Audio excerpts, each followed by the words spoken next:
Our next topic is infinite ladder. Infinite ladder हम पढ़ेंगे आज।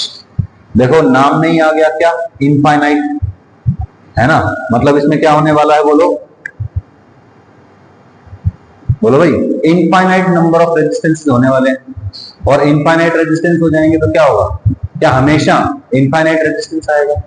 नहीं, ऐसा तो कोई जरूरी नहीं है, डिपेंड करता है भाई कॉम्बिनेशन कैसा है, सीरीज है, पैरेलल है, क्या है क्या नहीं। ठीक है, तो यहाँ पे क्या हो रहा है, देखो इनफाइनाइट लैडर में ये पॉइंट है ए, ये पॉइंट है बी, यहां से चले एक रेजिस्टेंस आया आर,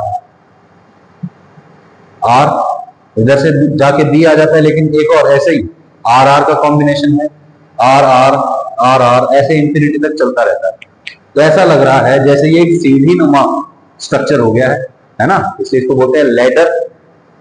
और इनफाइनाइट रेजिस्टेंसेस हैं इसके अंदर, इसका मतलब क्या है, इनफाइनाइट लैडर बोलेंगे इसको। और इसको सॉल्व करने के लिए एक स्पेशल तरीका हमें अपनाना पड़ेगा। स्पेशल तरीका क्या है? सबसे पहले मुझे बताओ, क्या इस स्ट्रक्चर में, इस रेजिस्टेंसेस के कॉम्बिनेशन में आपको कोई रिपीटिंग पैटर्न दिख रहा है? हाँ देखो, आर आर, फिर से आर आर, फिर ऐसे ही आर, फिर से ऐसे ही, फिर से ऐसे ही चलता ही रहेगा, है ना? यस और नो? तो मुझे ये बताइए, अगर मैं ये दो रेजिस्टेंसेस को हटा दूं, ऐसा है स्ट्रक्चर, अब क्या इस स्ट्रक्चर में और इस स्ट्रक्चर में कोई फर्क है? कोई फर्क नहीं है ना। मतलब जितना रेजिस्टेंस यहां पे आएगा उतना ही रेजिस्टेंस यहां पे आएगा। यस और नो? तो यानी कि एक ब्रांच हटाने से कोई फर्क नहीं पड़ता, तो हमने हटा दिया, जो अभी बचा हुआ है ये अभी भी क्या है, आर इक्विवेलेंट है या नहीं, है ना? यहां पे रेजिस्टेंस कितना है बोलो, आर इक्विवेलेंट। अगर मैं इस वाली ब्रांच को, ये वाली दो रेजिस्टेंस हटा दूंगा, तो ये पॉइंट और ये पॉइंट, इनके बीच में जो रेजिस्टेंस आएगा ये भी क्या आएगा, आर इक्विवेलेंट ही आएगा, तो नहीं आएगा बोलो? सही है। तो मैं कहता हूं इससे आगे जो भी कनेक्टेड है, इससे आगे जो भी कनेक्टेड है वो आर इक्विवेलेंट है। आर, ये आर और इधर क्या, आर इक्विवेलेंट। सही है। अच्छा, यहां पे रेजिस्टेंस कितनी है बोलो, बोलो यहां पे रेजिस्टेंस कितनी है?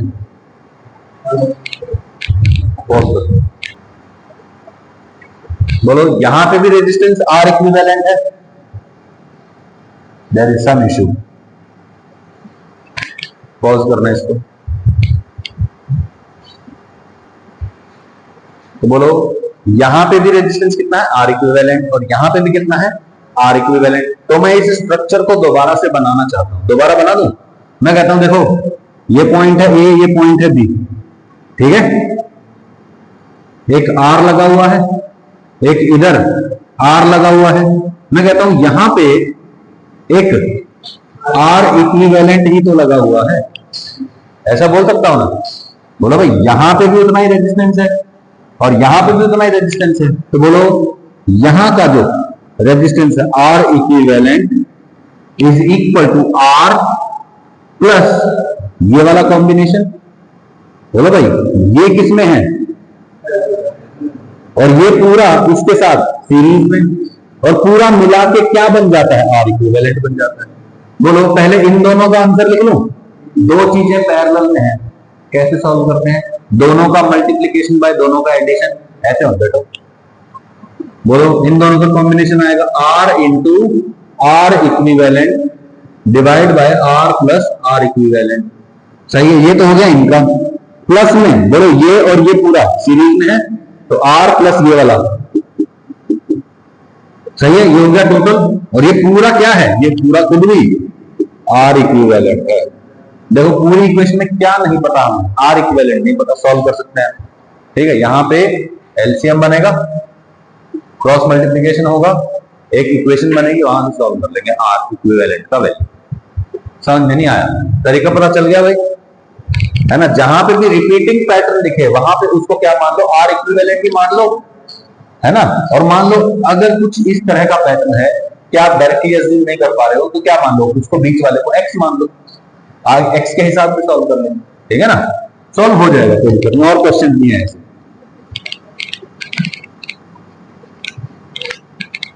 ठीक है, आगे चलते हैं। तो हमने क्या किया बोलो, ये है आर, ये है आर और ये आर इक्विवेलेंट, इन दोनों का पैरेलल प्लस में R is equal to R equivalent, है ना। आर पैरेलल क्या है दोनों का बोलो, R into R equivalent by R plus R equivalent. तो इसमें आर जोड़ दिया, क्या जाएगा आर इक्विवेलेंट। तो बोलो अब क्या किया मैंने, यहां पे एलसीएम ले लिया, फिर जो ये इधर डिनोमिनेटर में था इसको इधर क्रॉस मल्टीप्लाई कर दिया, R equivalent into R plus R equivalent, R equivalent into R plus R equivalent, ये आ जाएगा लेफ्ट साइड वाला इज इक्वल टू आर, यहां पे एलसीएम लिया था तो आर को इससे मल्टीप्लाई कर दिया था ना, R into R plus R equivalent plus R R equivalent. सही है, ध्यान से देखो, ओपन किया मैंने इसको, आर इंटू आर इक्विवेलेंट, यहां पे क्या बनेगा R into R equivalent, cut जाएगा वो। सही है, okay, R equivalent into R equivalent, R equivalent का स्क्वायर, यहां पे एक आर स्क्वायर बनेगा, है ना, और एक आर इंटू आर इक्विवेलेंट बनेगा, और एक ये है, तो एक तो कट गया, ये बच गया।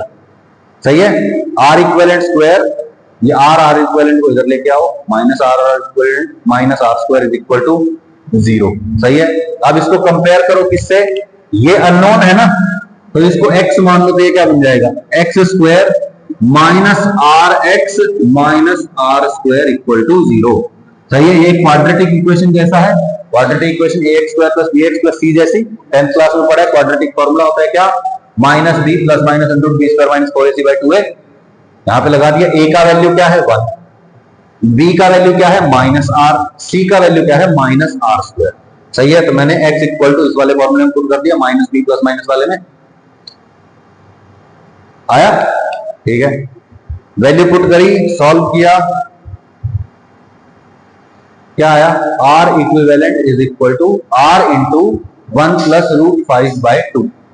ठीक है, दो आंसर आते हैं, 1 प्लस रूट 5 बाय 2 और एक 1 माइनस रूट 5 बाय 2। वो नेगेटिव वाला क्या हो जाएगा, रिजेक्ट, क्योंकि रेजिस्टेंस कभी भी नेगेटिव नहीं हो सकता। सही है, ओके, सेम क्वेश्चन है ये, बिल्कुल सेम है, कोई इसमें ज्यादा फर्क नहीं है, बस एक ही चीज ऐड कर दी उसने, क्या किया, यहां पे भी रेजिस्टेंस आर लगा दिया। सही है, बोलो R R R R R R R R R, repeating pattern दिख रहा है आपको, मुझे बताओ क्या ये वाली जो चीज है यही रिपीट होती जा रही है, कितनी बार, इनफाइनाइट बार।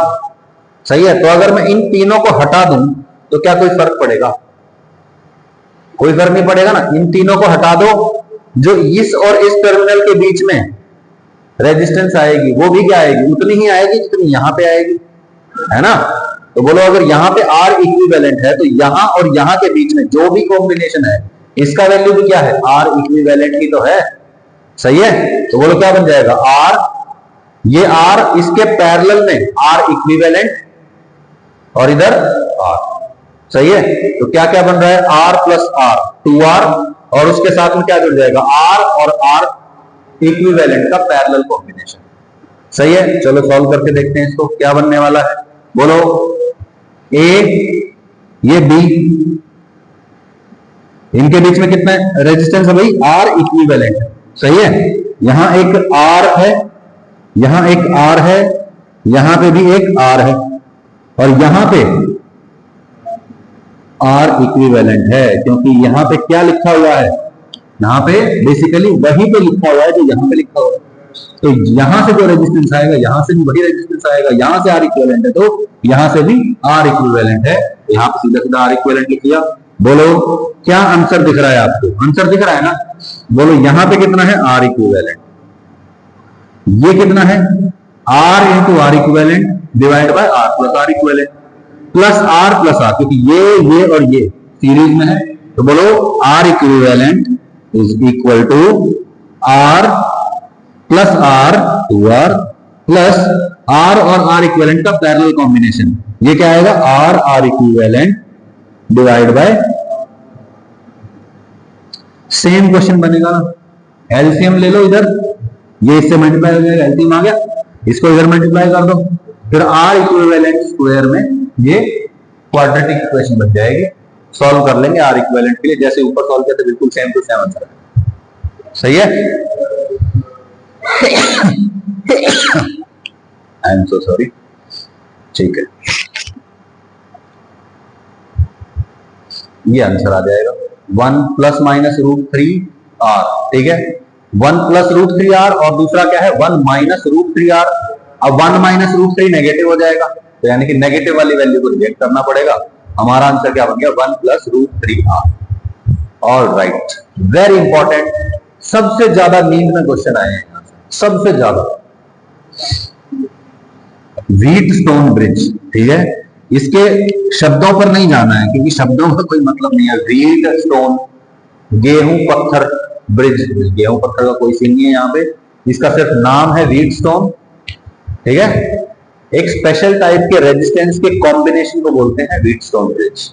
ठीक है, एक कोई भी ऐसा कॉम्बिनेशन जिसमें बैटरी लगी हुई है, इधर से उसके पास दो रास्ते हैं जाने के लिए, ठीक है, यहाँ पे और यहाँ पे, ये जो टर्मिनल्स हैं इनको जनरली एक रेजिस्टेंस से कनेक्ट किया हुआ है, और यहाँ पे फिर से क्या आ गए, दो रेजिस्टेंस आ गए, और फिर वापस जाके यहाँ पे जो टोटल करंट आया था वो ऐसे जाके इधर आ जाएगा और फिर इधर से वापस बैठ। ये इस तरह का जो भी अरेंजमेंट आपको देखने को मिलेगा इसको क्या बोलते हैं, व्हीटस्टोन ब्रिज बोलते हैं। इस अरेंजमेंट का नाम ही है व्हीटस्टोन ब्रिज। ठीक है, ओके। अब ये आपने देखा नई नई चीज लग रही है, ये क्या नाम है इसका, गैल्वेनोमीटर। क्या नाम है इसका, गैल्वेनोमीटर। गैल्वेनोमीटर क्या करता है, करंट मेजर करता है। एमीटर सुना है ना, वोल्टमीटर वोल्टेज डिफरेंस मेजर करता है दो पॉइंट्स के बीच में, एमीटर करंट मेजर करता है। ये भी क्या है, एक तरह का एमीटर ही है, करंट मेजरिंग डिवाइस है, लेकिन ये हाईली सेंसिटिव होता है। क्या बोलते हैं इसको, हाईली सेंसिटिव, और ये डायरेक्शन भी बताता है करंट। ठीक है, मान लो आपने जो एमीटर होता है लैब में, उसके पॉजिटिव टर्मिनल को पॉजिटिव से कनेक्ट कर दिया, नेगेटिव वाले को नेगेटिव से कनेक्ट कर दिया, ठीक है ना, मतलब high potential low potential side से कनेक्ट कर दिया, और उसमें से करंट फ्लो करना है तो वो रीडिंग शो करेगा। लेकिन अगर आपने उल्टा कनेक्शन कर दिया, हाई पोटेंशियल वाला नेगेटिव पे जोड़ दिया, लो पोटेंशियल वाला प्लस पे जोड़ दिया, तो वहां पे वो रीडिंग शो नहीं करता, वो वापस इधर जाने की कोशिश करता है, जीरो से इधर जाने की कोशिश करता है। वहां एक डंडा लगा होता है ना, जैसे स्पीडोमीटर में था ना, जीरो पे वो डंडा लगा होता है ना, बिल्कुल वैसा ही, तो वो उससे नीचे जाने नहीं देता, यानी कि ऑपोजिट डायरेक्शन में एमीटर करंट शो नहीं करता है। ठीक है, एक सिंगल डायरेक्शन में ही एमीटर करंट शो करेगा। लेकिन गैल्वेनोमीटर में क्या होता है, गैल्वेनोमीटर में कुछ इस तरह का स्केल होता है जिसपे मेजरमेंट होती है, और यहाँ बीच में होता है जीरो, और यहाँ पे ऐसे लगी होती है नीडल। ठीक है, ये बता देगा भाई यहाँ पॉजिटिव है यहाँ नेगेटिव है, या फिर टर्मिनल 1 टर्मिनल 2, इधर से इधर करंट जा रहा है तो ये जो सुई है ना, ये इधर की तरफ डिफ्लेक्शन शो करेगी, और अगर इधर करंट जा रहा है तो ये इधर की तरफ डिफ्लेक्शन शो करेगी। ठीक है, तो ये जो डिफ्लेक्शन है ये हमें बता देता है कि करंट की डायरेक्शन क्या है, और यहाँ पे ये जो मार्क लिखे हुए हैं है ना, स्केल जो बना हुआ है, ये हमें बता देगा कि करंट कितना है। तो what is the galvanometer, it is basically an ammeter which is highly sensitive. Highly sensitive है तो क्या करेगा, वेरी स्मॉल करंट्स को भी मेजर कर लेगा। ठीक है, and it also tells the direction of current.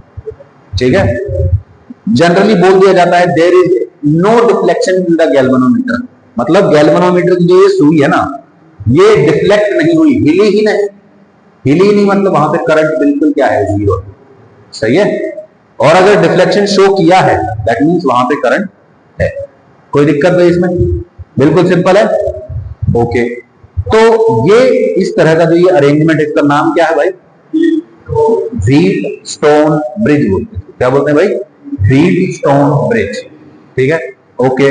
अब व्हीटस्टोन ब्रिज में आपको, आपने 10th क्लास में पढ़ा है क्या व्हीटस्टोन ब्रिज, पढ़ा है? उसमें क्या होता था, ऐसे R1/R2 is equal to R3/R4 होता था, है ना, ऐसा होता था। तो क्या होता था, यहां से करंट जीरो होता था, यहां करंट जीरो होगा तो गैल्वेनोमीटर का डिफ्लेक्शन जीरो हो जाएगा। हम बोलते हैं कि the Wheatstone bridge is balanced. ठीक है, अब मैं आपको एक एग्जांपल देता हूं। ठीक है, बैटरी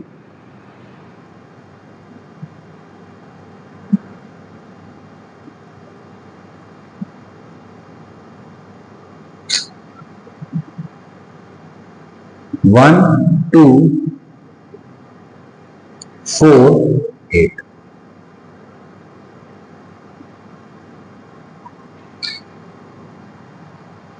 क्या ये व्हीटस्टोन ब्रिज है? यस, तुम कहोगे सर R5 जरूरी है कि R5 का कुछ नॉन जीरो वैल्यू होना? कोई जरूरी नहीं, it can also be zero. तो यहाँ पे जीरो रेजिस्टेंस भी हो सकता है R5। क्या ये व्हीटस्टोन ब्रिज है? अगर मैं यहां पे ऐसे कर दूं, अब बताओ क्या ये व्हीटस्टोन ब्रिज है?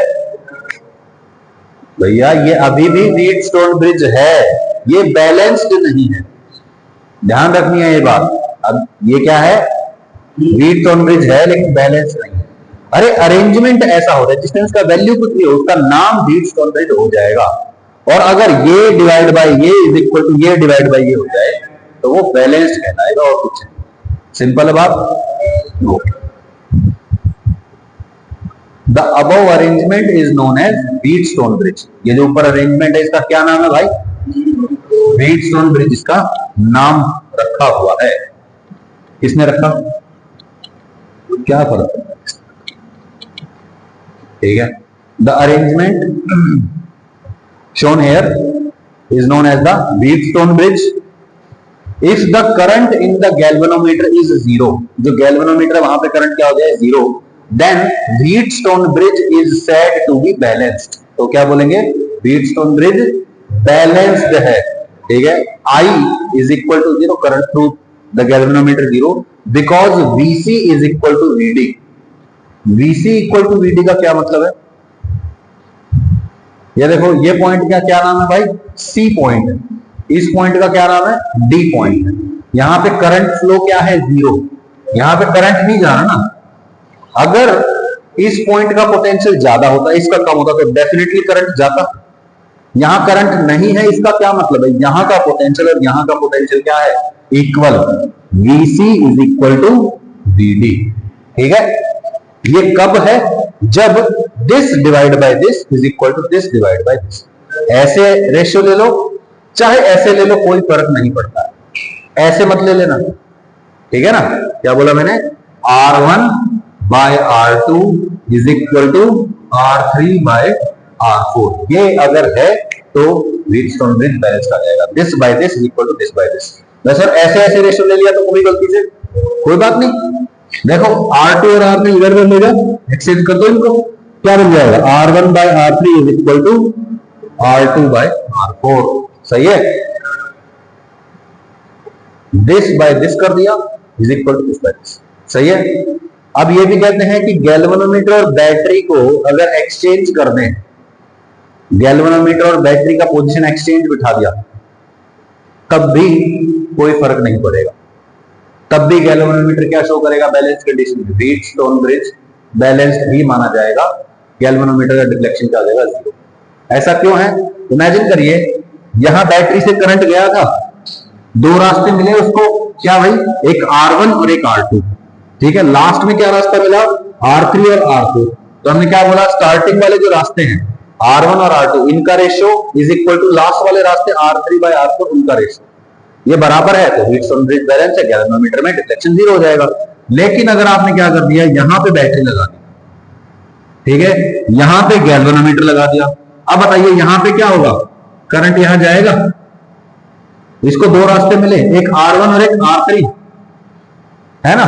और लास्ट में बोलो यहां से करंट गया, ये गैल्वेनोमीटर कनेक्टेड है ऐसे, यहां करंट जाएगा नहीं। लास्ट वाले कौन से रास्ते हैं? ये और ये। तो इनका रेशियो इज इक्वल टू इनका रेशियो। तो यहां क्या बनेगा? R1 by R3 is equal to R2 by R4। Original condition ही तो है ये भी। दैट मींस बैटरी और गैल्वेनोमीटर को एक्सचेंज करने से कोई फर्क नहीं पड़ता, व्हीटस्टोन ब्रिज तब भी बैलेंस रहेगा।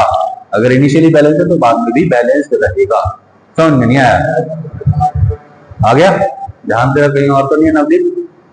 ठीक, ओके, ठीक है। डेफिनेशन देखते हैं, ठीक है। कब? जब R1 by R2 is equal to R3 by R4. As there is no current through the resistance R5, we can remove it and the circuit will become, ठीक है। और जब क्या बोल दिया जाए?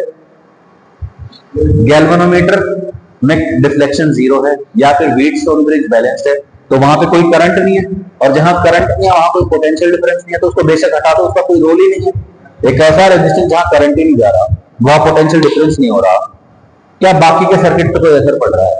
नहीं पड़ रहा, मैं तो उसको हटा सकते हैं। और जैसे ही मैं उस वाले रेजिस्टेंस को हटाता हूं, मेरा सर्किट कैसा बन जाएगा? मेरा सर्किट कुछ इस तरह का बन जाएगा, है ना।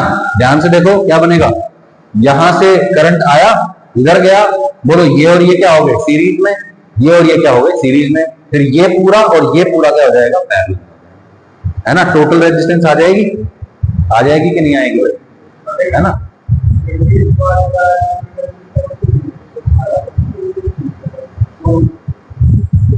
क्या क्या क्या,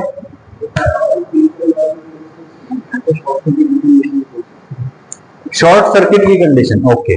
शॉर्ट सर्किट कब होता है, जब हाई पोटेंशियल से लो पोटेंशियल तक बीच में कोई रेजिस्टेंस ही ना हो, है ना। लेकिन हाई और लो पोटेंशियल है ही नहीं, इक्वल पोटेंशियल है, तो इक्वल पोटेंशियल है तो बेशक रेजिस्टेंस हो चाहे ना, फर्क ही नहीं पड़ता। ठीक है, अभी क्लियर होगी बात, चले आगे, बोलो भाई।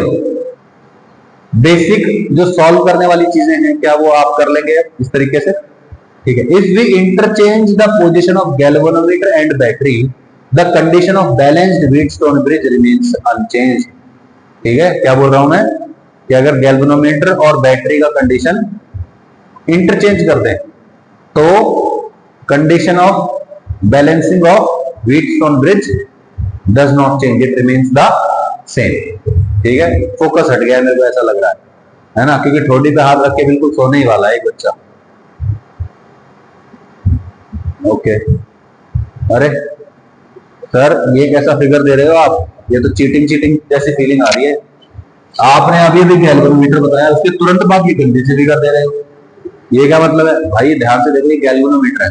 सर कैसे, देखो ये वायर इधर रखा हुआ है ना, इसको उठा के ऐसे कर दो, कर दिया, तो उठा के ऐसे कर दिया ना, तो ये सर्किट कैसा बन जाएगा बोलो, ए और ए से दो वायर निकल रहे हैं, यहां पहुंच रहा है कि यहां पहुंच रहा है, सही है।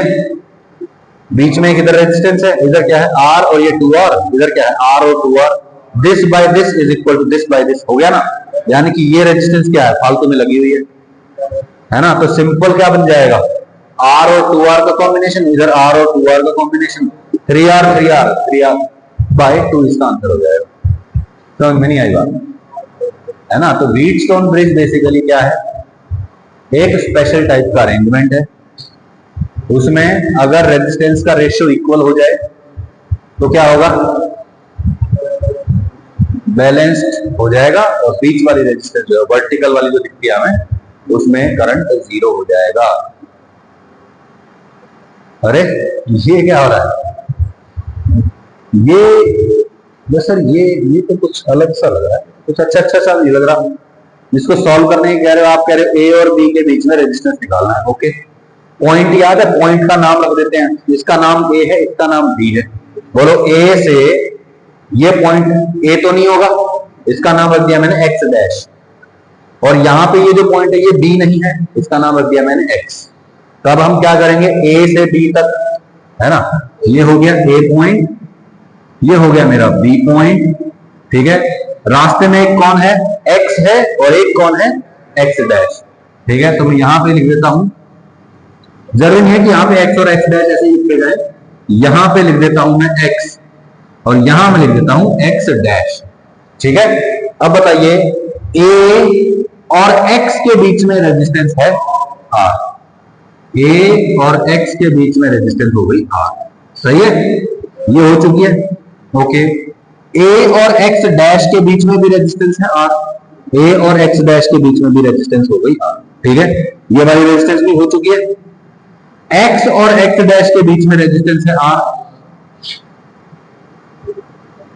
आर रेजिस्टेंस है यहां पे भी, है ना, ये भी हो गया कवर। अब बताइए एक्स और बी के बीच में फिर और क्या है, बी और एक्स डैश के बीच में 2R रेजिस्टेंस, सही है ना, 2R दो बार आ गया, ये हो गया, ये हो गया, बोलो ए और बी वाले सारे हो गए। क्या दिख रहा है, Wheatstone bridge R by R is equal to 2R by 2R, 1 is equal to 1 आ रहा है ना, तो ये किसी काम की है। 3R 3R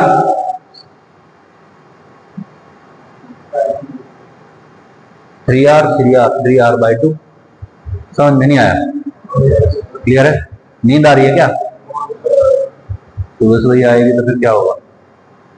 आ गया आंसर 3r/2। ओके, अब आपके लिए ये क्वेश्चंस हैं, ये याद करने वाले क्वेश्चन है। अब जैसे बोर्ड एग्जाम में पूछा जा सकता है आपसे, ठीक है, जैसे वाइवा वगैरह होता है ना, तो लैब का प्रैक्टिकल होता है ना, वहां पे जो एक्सटर्नल एग्जामिनर जो होता है, वो एक्सटर्नल एग्जामिनर जनरली गैल्वेनोमीटर का एक वो एक्सपेरिमेंट आता है, एक्सपेरिमेंट आएगा व्हीटस्टोन ब्रिज वाला या इस टाइप का कोई भी करंट वाला, तो आपसे ये क्वेश्चन पूछता है वाइवा, क्या principle of Wheatstone bridge, working principle of Wheatstone bridge क्या है, आपसे पूछ लेगा, आप ठीक है। The working principle of Wheatstone bridge is based on the principle of null deflection. Wheatstone bridge का जो वर्किंग प्रिंसिपल है क्या है? नल डिफ्लेक्शन का principle, based on null deflection. अगर तुमने सब कुछ बता दिया और ये नहीं बोला नल डिफ्लेक्शन, तो वो मानेगा नहीं, ठीक है। एग्जामिनर्स को आदत होती है कुछ क्वेश्चंस के अंदर कुछ पर्टिकुलर शब्द सुनने की, जब तक तुम नल डिफ्लेक्शन नहीं बोलोगे सामने वाला सेटिस्फाई नहीं होगा, ठीक है। क्या बोलोगे? It is the principle of null deflection which means that ratio of the resistances is equal leading to zero current in the galvanometer. क्या बोला? Ratio of resistances is equal which leads to zero current in the galvanometer. कैसे आएगा वो भी बताऊंगा मैं आपको, ये जब ऐसा ऐसा होता है तभी जीरो क्यों होता है, ठीक है, वो भी आएगा, ठीक है। हाँ, तो ये समझ में आई कि रेशियो ऑफ रेजिस्टेंस जब इक्वल होता है तब गैल्वेनोमीटर में करंट जीरो हो जाता है, hence the working principle is null deflection. Simple है बिल्कुल, ठीक है। आप ये थ्योरेटिकल पार्ट है। The points A and B are connected to battery and C and D are connected through a galvanometer.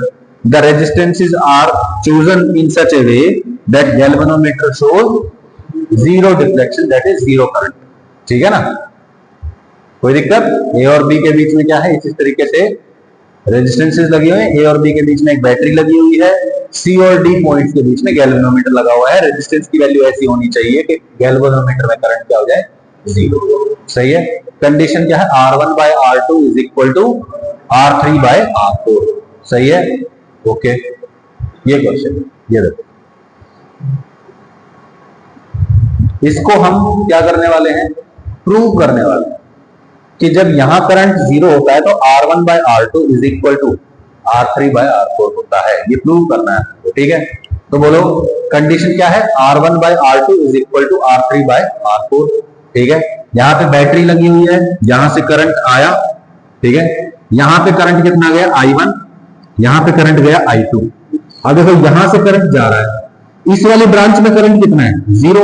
Current through galvanometer IG is equal to zero है, तो हम क्या बोलेंगे?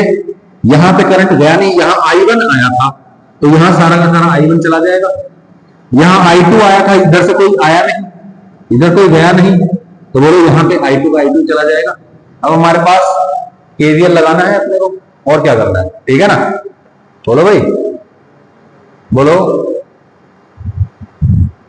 जीरो पोटेंशियल मान लिया है, यहां से अब मैं यहां होते हुए बी पॉइंट पे होते हुए डी पॉइंट तक चला जाऊं क्या?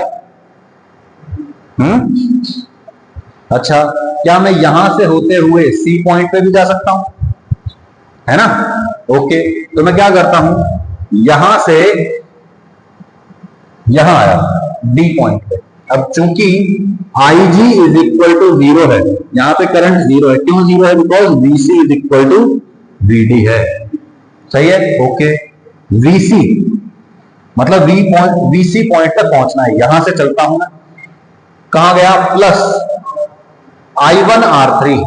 सही है, तो 0 plus I1 R3 is equal to VD क्या होगा? बोलो, यहां से चलते हैं plus I2 R4, 0 plus I2 R4। कोई दिक्कत? बिल्कुल सिंपल है, ठीक। क्लियर हो गया? यहां से हमने क्या किया? I1 और I2 का जीरो को हटाओ, I1 R3 is equal to I2 R4, I1/I2 is equal to R4/R3। आ गया भाई आंसर? ओके। इसके बाद और हम क्या कर सकते हैं? इधर से चलना शुरू करते हैं, बोलो जीरो से चल के, और मैं इधर से घूम के ए पॉइंट होते हुए सी पॉइंट पे भी जा सकता हूँ, डी पॉइंट पे भी जा सकता हूँ। ठीक है, तो अब मैं यहां से क्या करता हूं, बोलो जीरो से चला plus V minus I1R1 is equal to VC, है ना। तो zero plus V minus I1R1 is equal to VC, zero plus V minus I2R2 is equal to VD। ये और ये क्या है, इक्वल है, VC और VD इक्वल है। तो बोलो इसको क्या रखते हैं, इक्वल रख देते हैं। तो बोलो VC equal to VD, this means V minus I1R1 is equal to V minus I2R2। V cut जाएगा, माइनस माइनस कट जाएगा, I1R1 is equal to I2R2। बोलो I1 बाय I2, I2 को इधर ले आओ, I2 is equal to R2 bye R1। बोलो I1 bye I2 R2 bye R1 भी है, I1 bye I2 R4 bye R3 भी है। तो बोलो ये क्या हो जाएगा, R4 बाय R3, रेसिप्रोकल कर दो दोनों साइड, क्या आ जाएगा, R1 by R2 is equal to R3 by R4। आ गया ना आंसर, है बिल्कुल सिंपल। बोलो केवीएल ही तो लगाया है ना, केवीएल लगाना आ गया, चैप्टर हो ही जाता है। ठीक है, बिल्कुल सिंपल है भाई। चले आगे, आंसर R1। देयरफॉर अब एप्लीकेशंस ऑफ व्हीटस्टोन ब्रिज, काम क्या है, पढ़ तो रहे हैं, इसका कोई रियल लाइफ यूज भी तो होना चाहिए, है ना।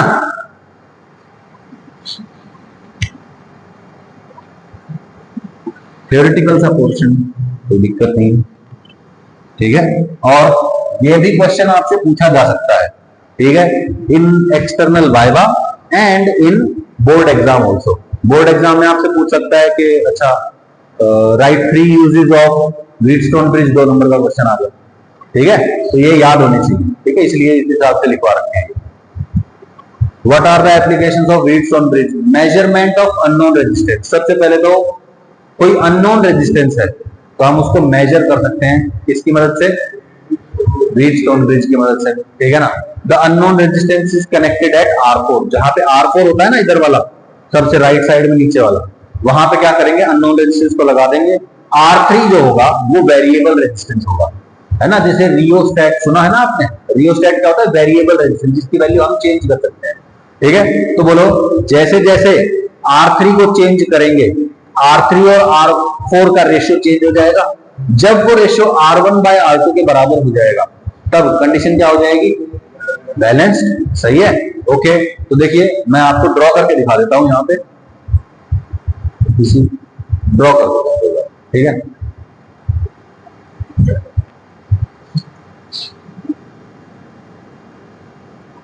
R1 R2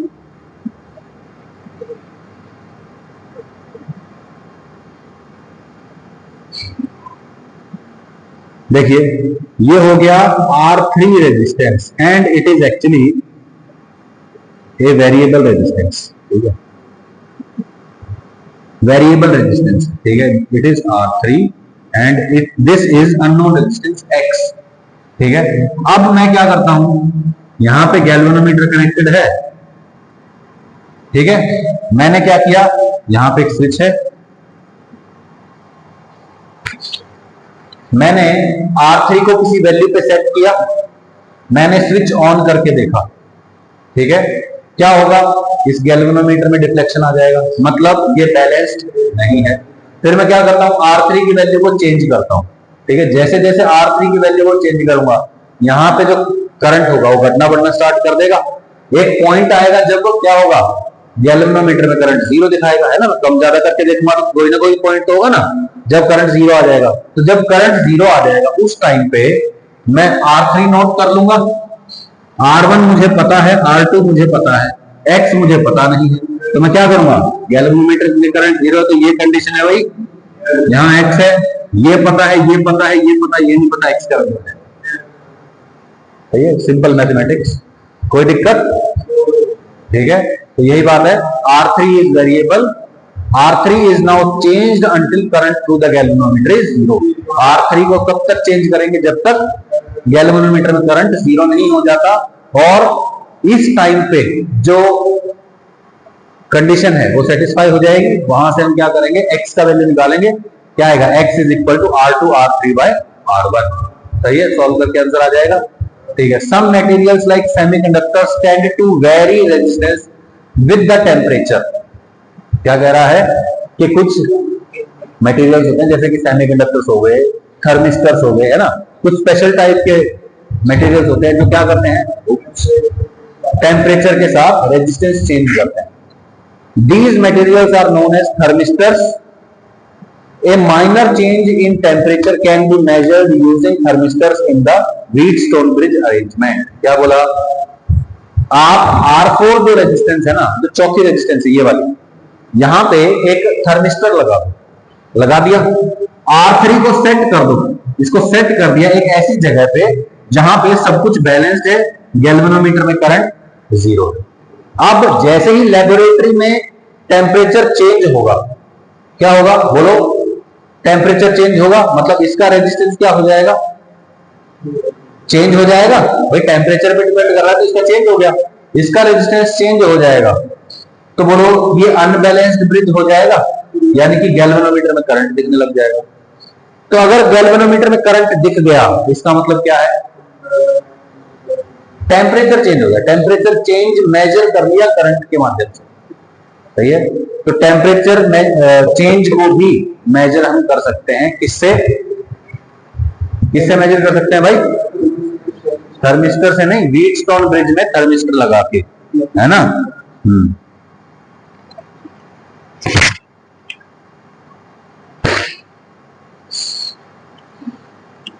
ओके, पता है ना भाई, पता है ना, हाँ, you are on the first bench, मुझे दिख रहा है, भले ही थोड़ा अंधेरा है पर तू दिख रहा है, ठीक है, क्या वो तो किसी और वजह से आंसर है, लेकिन मैं ये कह रहा हूं कि फर्स्ट बेंच पे बैठ के तू नींद ले रहा है यार, तुझे नहीं लगता कि तेरे को थोड़ा सा अटेंटिव होना चाहिए सुबह सुबह। अब ये तो नहीं है कि हर एक टीचर तेरे को नाच के दिखाएगा, ओ देखो ऐसे हो गया, ऐसे तो नहीं होगा।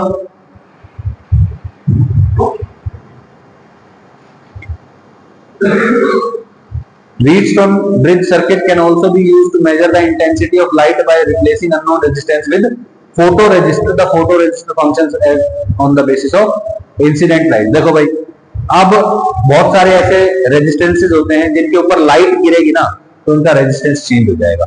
जैसे आपने वो देखा होगा ऑटोमेटिक स्ट्रीट लाइट्स, है ना, ऑटोमेटिक स्ट्रीट लाइट में क्या होता है,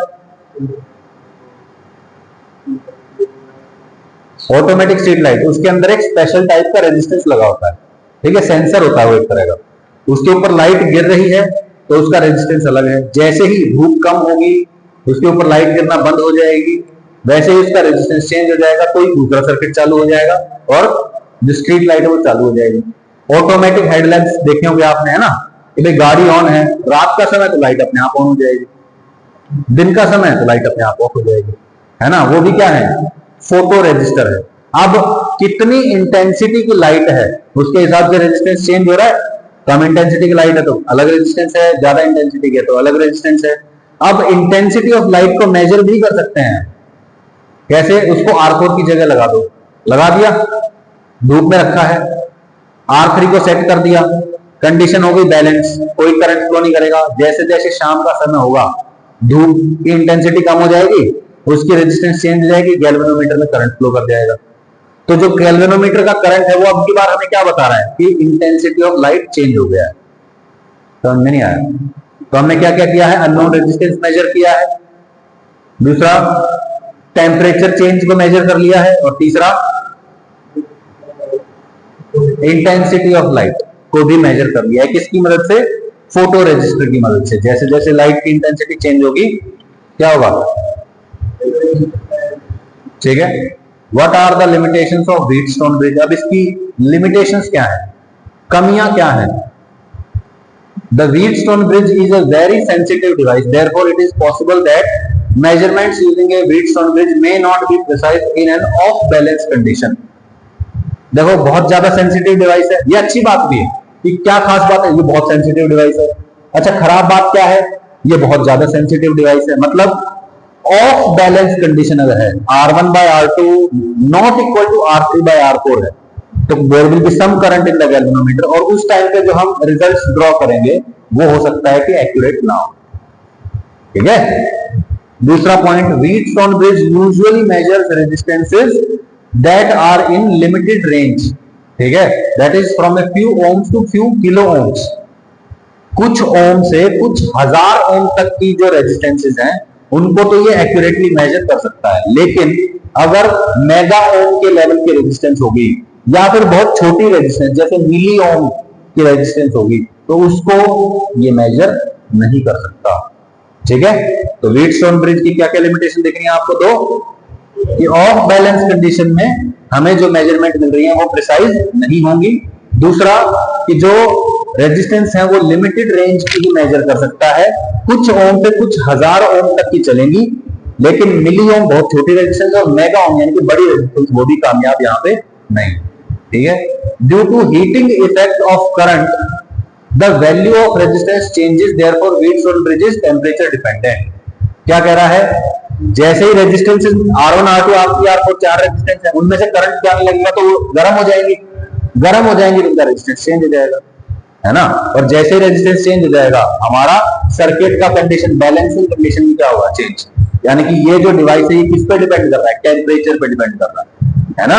जैसे जैसे टेम्परेचर चेंज होगा वैसे वैसे रेजिस्टेंस चेंज होगा, तो टेम्परेचर डिपेंडेंट डिवाइस है ये, और जो कि अच्छी बात नहीं। हमें क्या कैसा डिवाइस चाहिए? ऐसा डिवाइस चाहिए भाई, सर्दी का मौसम हो, गर्मी का मौसम हो, बरसात का मौसम हो, नॉर्थ पोल पे चले जाओ, अंटार्कटिका पे चले जाओ, इक्वेटर पे चले जाओ, हर जगह उसको क्या देना चाहिए? सेम रिजल्ट देने चाहिए। लेकिन व्हीटस्टोन ब्रिज ऐसा नहीं करेगा। भाई 50 डिग्री सेल्सियस की गर्मी का मौसम है, वहां पे मेजरमेंट कुछ अलग आएंगे, है ना। सर्दी का मौसम है 5 डिग्री सेल्सियस, वहां मेजरमेंट कुछ अलग आएंगे। तो ऐसा डिवाइस हमको पसंद नहीं है, इसलिए टेम्परेचर डिपेंडेंट नहीं होना चाहिए। टेम्परेचर डिपेंडेंट होना एक लिमिटेशन। क्लियर हो गई बात? ठीक है। If the four resistance are not comparable, the sensitivity of the circuit reduces। क्या कह रहा है? कि ये जो चार रेजिस्टेंस लगी है ना, R1 R2 R3 R4, ये कंपेरेबल होनी चाहिए। कि भाई ये अगर 10 है तो 20 30 50 100 तक ठीक है। अगर आपने R1 लगा दिया यहां पे लेट्स से 10 ओम, यहां लगा दिया 5000 ओम, ठीक है, यहां लगा दिया 20 और यहां लगा दिया 10,000, तो जो सेंसिटिविटी है ना वो रिड्यूस हो जाएगी। क्या? कि मान लो यहां पे मैंने 10,000 की बजाय 9,500 का लगा दिया रेजिस्टेंस, तो भी ये जीरो रिफ्लेक्शन शो करेगा। हम ये सोच जाएंगे कि this by this is equal to this by this है, लेकिन असल में ऐसा नहीं। समझ में आया? सेंसिटिविटी कम होगी, इसका क्या मतलब है? कि एक्यूरेट जो रेजिस्टेंस होनी चाहिए बैलेंस कंडीशन के लिए वो अगर नहीं भी होंगी तो भी जीरो करंट शो करेगा। समझ नहीं आई बात? दोबारा बताऊं क्या?